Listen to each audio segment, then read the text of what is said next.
Okay, we're on chapter 9. I think we're going to do chapter 9, then we'll do chapters 10 and 11 and possibly 12 at one time. I think there's only 5 questions per chapter on that.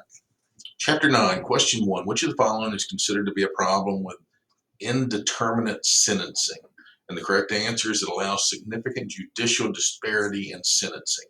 So that all that means is it allows different sentences to be handed out per person that's being charged or person that's being sentenced. So there's probably some unfairness to that's taken into consideration. Question 2. A recent national survey found that the majority of registered voters agree that the main goal of the criminal justice system should be, and the correct answer is rehabilitation. I think I've noticed with a lot of the answers in these, the goal is to rehabilitate. So rehabilitate in a lot of these correct answers. Question 3, who develops sentencing guidelines? And that's going to be sentencing commissions.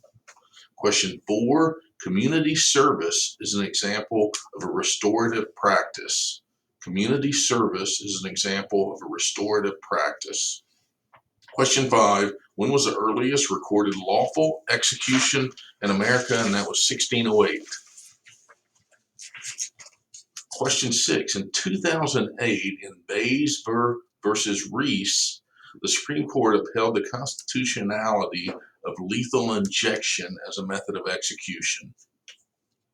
That was in 2008. They upheld lethal injection as being constitutional or a constitutional way to put someone to death. Question 7, in the case of Wilkerson versus Utah in 1878, the Supreme Court upheld the constitutionality of shooting as a method of execution. So just remember that in Wilkerson versus Utah, the shooting was upheld as being a constitutional way to execute. Question 8. Incompetent assistance of counsel is a constitutional ground that allows defendants to appeal their convictions.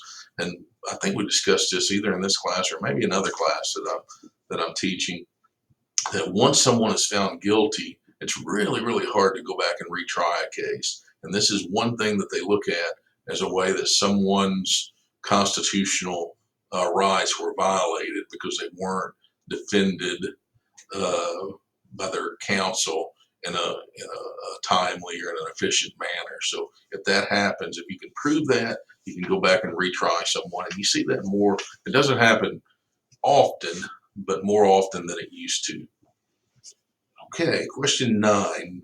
Blank are documents that are used to help judges determine the appropriate sentence, and those are pre-sentence investigation reports. Question 10. A pardon is a forgiveness for a crime committed that stops further criminal processing. I think you hear governors and presidents pardoning specific people for crimes. Question 11. In which case did the U.S. Supreme Court set aside death sentences for the first and only time in its history? And that's Furman versus Georgia. Furman v. Georgia. Question 12. Texas accounts for most post-Furman executions than any other state. Texas. Question 13. The most commonly used method of execution in the U.S. today is lethal injection. Question 14. Overall, about 3% of all people executed in the U.S. since colonial times have been women. Only 3% of people executed have been women. Question 15. Allocution gives the convicted defendant the opportunity to address the court before the sentence is imposed. Allocution. Okay, that's chapter 9. And again, we'll probably do maybe chapter 10, 11, and 12 at one time. So we'll wrap them up today. Okay, thank you.